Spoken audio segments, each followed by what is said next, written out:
explica que tudo se encadeia no universo. Nada acontece ao acaso. Há em tudo uma sequência natural de causas e efeitos, ação e reação. Cada criatura humana se define pela sua consciência, que a separa dos irracionais. Ele confere a dignidade espiritual. Conscientes do que somos e do que fazemos, somos naturalmente responsáveis pelos nossos atos. Livre das ilusões materiais, quando no plano espiritual esta realidade se acentua e o espírito pede para voltar à Terra, submetendo-se aos sofrimentos que infligiu aos seus semelhantes. As leis de Deus, escritas na consciência de cada um, levam o culpado a pedir seu próprio castigo e recuperação. As provas coletivas reúnem criaturas que, compromissadas com o seu passado menos feliz, solicitam um reajuste em conjunto para a libertação de seus espíritos. A lei de causa e efeito, por outro lado, outorga àqueles que se voltam para o bem e o amor a colheita de fruto sazonados, como resultado de seus esforços na seara do bem. Compete-nos, assim, em qualquer circunstância, eleger o melhor que o nosso discernimento determinar, porque, se a semeadura em qualquer parte é livre, a colheita é compulsória e com ela nos defrontamos mais cedo ou mais tarde. A expressão causa e efeito identifica as consequências geradas pelas ações humanas. Faz similaridade com a terceira lei da física, a da gravitação universal e dos movimentos, conhecida como a lei da ação e reação. O princípio de Newton, de ação e reação, faz relação simbólica com os conceitos da pena de talião, karma, fatalidade, determinismo, justiça divina e a lei da ação e reação, utilizada pelo Espiritismo. Vou falar um pouquinho para vocês sobre o que era a lei de talião. É uma lei muito antiga, que foi criada mais ou menos em 1700 a.C., lá na Babilônia. E ela foi encontrada no Código de Hammurabi. É uma das primeiras leis que a humanidade tem conhecimento. Ela consiste na rigorosa reciprocidade que existe entre o crime e a punição, apropriadamente chamada de retaliação. Essa lei frequentemente expressa pela máxima, olho por olho e dente por dente. É uma das mais antigas leis conhecidas, cujos indícios foram encontrados no Código de Hammurabi. Existia porque os legisladores da antiguidade evitavam que a justiça fosse aplicada pelas próprias mãos nas questões de crimes e delitos, mas de acordo com a ordenação jurídica que vigorava na época. A pena de talião prescreve que a punição seja do tamanho exato da ofensa, com base no princípio da reciprocidade. Ou seja, se uma pessoa causou a morte de alguém, este homicida deveria ser morto por este crime, da mesma forma que o assassinato foi cometido. Por exemplo, se alguém matou uma pessoa pela espada, seria também morto pela espada. Se for por apedrejamento, a morte do assassino seria por apedrejamento. Para a doutrina espírita, a lei de talião é considerada implacável, uma vez que não considera as causas nem os atenuantes, e também porque não cogita o perdão. Obviamente que a todo erro ou crime cometido segue-se a reparação, mas não da forma tão radical explicitada pela lei de talião. Para Emmanuel, trata de uma lei que prevalece para todos os espíritos que não edificaram ainda o santuário do amor nos corações e que representam a quase totalidade dos seres humanos.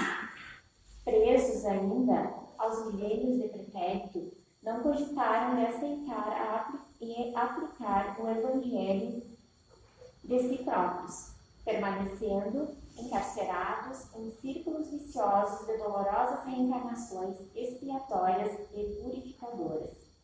Moisés proclamou a lei antiga muitos séculos antes do Senhor. Como já dito, o profeta hebraico apresentava a revelação com a face divina da justiça. Mas com Jesus, o homem do mundo recebeu o código perfeito do amor. Se Moisés ensinava o olho por olho, dente por dente, Jesus Cristo esclarecia que o amor cobre a multidão dos pecados. Daí a verdade de que as criaturas humanas se redimirão pelo amor e se levarão a Deus por ele, anulando com o bem todas as forças que lhe possam encarcerar o coração nos sofrimentos do mundo. Karma é um termo que enfoca as ações humanas e as suas consequências, de uso comum em diferentes doutrinas religiosas de concepção orientalista, como no budismo, hinduísmo e teosofia, ainda que cada uma dessas religiões apresente interpretação própria. Alguns espíritas utilizam inadequadamente a palavra karma da mesma forma que pena de talião, aplicando-as como sinônimo da lei de causa e efeito. Fato que deve ser evitado, pois, para o espiritismo, ambas as leis não se encontram, necessariamente vinculadas ao livre-arbítrio, individual e coletivo, e à lei do amor, justiça e caridade. Para o hinduísmo e o budismo, o homem é escravo dos renascimentos sucessivos, isso é, jamais pode fugir da reencarnação, em razão da existência de um karma individual, particular, impulsionado pelos próprios pensamentos, palavras e ações, manifestados de forma inexorável no ciclo nascimento, morte e renascimento. Para essas religiões, ensina o Espiritismo, porém, que a lei da causa e efeito pode ser modificada assim, pela força do amor, pela vontade do indivíduo de querer efetivamente reparar os erros cometidos. Não se pode ignorar também que perante a balança divina, todas as atenuantes são consideradas, inclusive as intenções, grau de conscientização, circunstâncias e nível de sanidade mental. Daí, ser importante lembrar, a justiça divina está sempre associada à misericórdia, como nos esclarece Emmanuel. As criaturas dedicadas ao bem encontrarão a fonte da vida em se banhando nas águas da morte corporal. Suas realizações no porvir seguem na ascensão justa, em correspondência direta com o esforço perseverante que desenvolveram no rumo da espiritualidade santificadora. Todavia, os que se comprazem no mal cancelam as próprias possibilidades de ressurreição na luz. Nas sentenças sumárias e definitivas não há recurso salvador. Através da referência do Mestre, contudo, observamos que a providência divina é muito mais rica e magnânima que parece. Fatalidade e determinismo. Os fatalistas acreditam que todos os acontecimentos estão previamente fixados por uma causa sobrenatural, cabendo ao homem apenas o regozijar-se, ser favorecido com uma boa sorte, ou resignar-se se o destino lhe for adverso.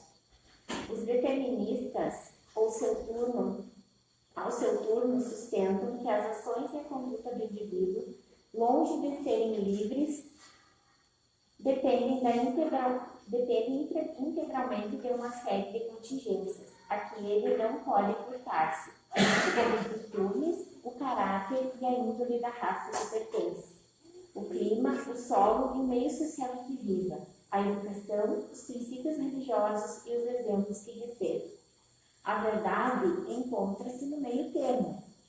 O homem não goza de irrestrita liberdade, pois está submetido aos limites estipulados pelas ordenações da vida em sociedade e pelos valores morais e éticos. Contudo, É possível pensar na existência de algum determinismo nos acontecimentos da vida, sobretudo quando se considera o planejamento reencarnatório. Ou seja, a partir do momento em que se estabelece um plano para ser executado em uma nova existência física, são acionados recursos, condições e pessoas, encarnadas e desencarnadas, que tudo fazem para pôr em prática o referido planejamento. Há, pois, certo determinismo direcionando a vida do reencarnado. Digamos certo, porque o planejamento reencarnatório não é rígido. Procura executar as linhas mestras da programação preparada para uma nova experiência no plano físico, não se prendendo a detalhes ou aspectos secundários. Para a doutrina espírita, o homem é construtor do seu destino e, de acordo com suas disposições íntimas, pode modificá-lo para melhor ou também complicá-lo. Tudo se reporta, no final, ao livre-arbítrio, ou à liberdade de ação de cada um, que sempre é coerente com o nível evolutivo, moral e intelectual do indivíduo.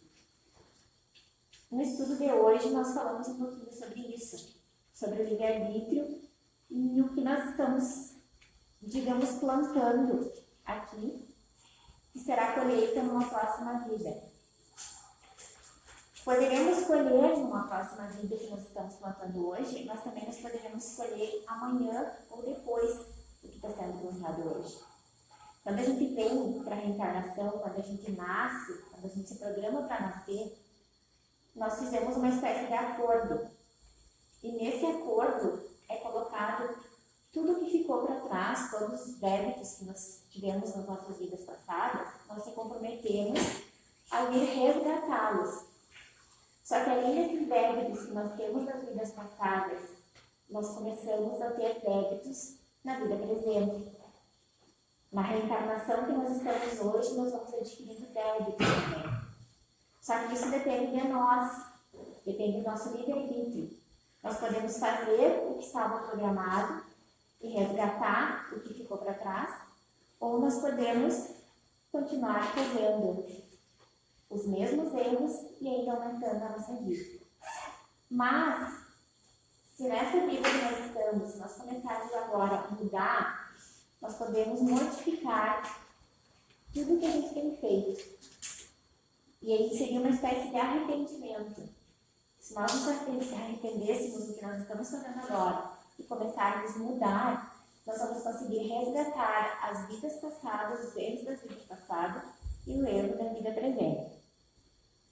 A justiça divina, para a lei de causa e efeito, a lei da causa e efeito está diretamente relacionada à noção que se tem de justiça, e mais ainda da justiça divina.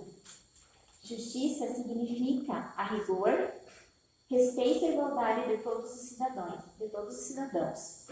É o princípio básico que objetiva manter a ordem social através da preservação dos direitos individuais e coletivos, expressa sob forma legal e devida aplicação nos casos específicos. O conceito espírita de justiça está sintetizado nestas conhecidas palavras de Jesus: fazei aos homens o que gostareis que eles vos fizessem, pois é nisto que consistem a lei e os profetas. O entendimento da justiça divina está submetido às diferentes interpretações religiosas. Contudo, a unanimidade de que Deus quer bem para todos os seus filhos, disponibilizando-lhes condições infinitas para sua melhoria espiritual. Dessa forma, Emmanuel nos ensina como entender a justiça divina. Não digais que Deus sentencia alguém a torturas eternas.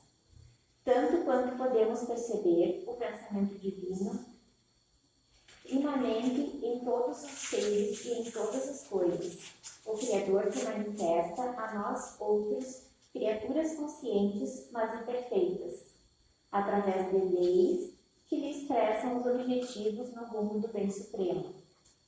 É inútil que dignatários desse ou daquele princípio religioso repintem o todo perfeito por soberano purpurado, suscetível de encolerizar-se por falta de vassalagem ou envaidecer-se à vista de abominações.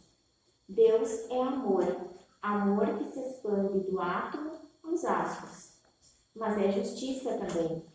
Justiça que atribui a cada espírito segundo a própria escolha. Sendo amor, concede à consciência trancada tantas experiências quantas deseje a fim de retificar-se. Sendo justiça, ignora quaisquer privilégios que lhe queiram impor. Não afirmes desse modo que Deus bajula ou condena. O Criador criou todas as criaturas para que todas as criaturas se engrandeçam. Para isso, sendo amor, refletou-se o caminho de bênçãos e luzes. E sendo justiça, determinou que possuísse cada um de nós vontade e razão. A lei da causa e efeito, ou de ação e reação, segundo o Espiritismo, apresenta as seguintes características. O ser humano tem livre-arbítrio para construir o seu destino. Em decorrência da lei de liberdade e do nível evolutivo em que se encontra, o espírito faz escolhas acertadas ou equivocadas. Escolhas felizes são incorporadas ao patrimônio espiritual, servindo de referência para novas escolhas. As más ações ou escolhas infelizes produzem sofrimento ao espírito, porque, ainda que ele não tenha maior compreensão do processo de ação e reação, da repercussão dos seus atos, a voz da consciência, mecanismo regulador da vida, o alerta de que cometeu um atentado contra a lei de Deus. Os erros ou equívocos cometidos são reparados ao longo das reencarnações sucessivas, por meio das provações, sempre com base na expressão amor, justiça, misericórdia divina. Os processos de reparação e os novos aprendizados são definidos no planejamento reencarnatório, que não é inflexível nem infalível.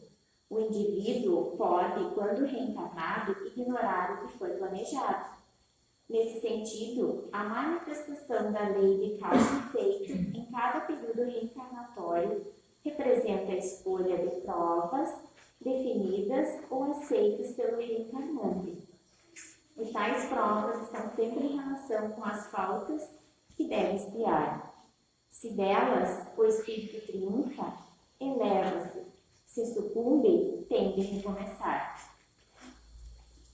Mesmo que o espírito encarnado não recorde os erros cometidos, as determinações do planejamento reencarnatório, ensina Kardec, que o esquecimento das faltas cometidas não é um obstáculo à melhoria do espírito, porque, mesmo não se lembrando delas com precisão, o fato de as ter conhecido na erraticidade e o desejo de repará-las o guia por intuição e lhe dá o pensamento de resistir ao mal. Esse pensamento é a voz da consciência, secundada pelos espíritos que o assistem. Se escuta as boas inspirações que lhe sugerem.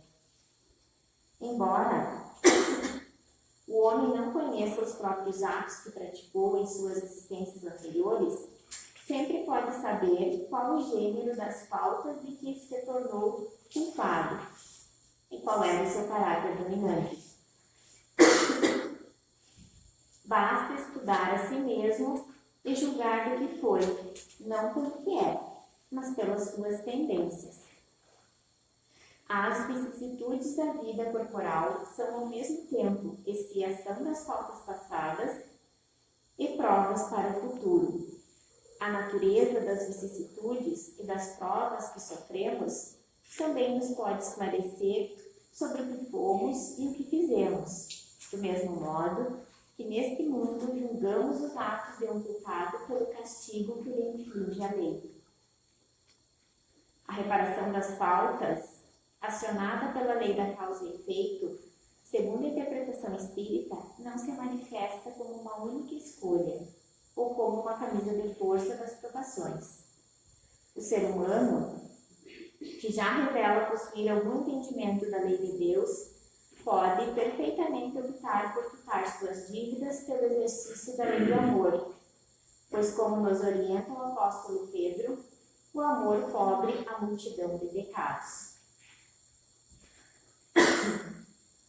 Pela lei de causa e efeito, cada criatura perante a providência divina detém uma conta própria, com débitos e haveres contabilizados.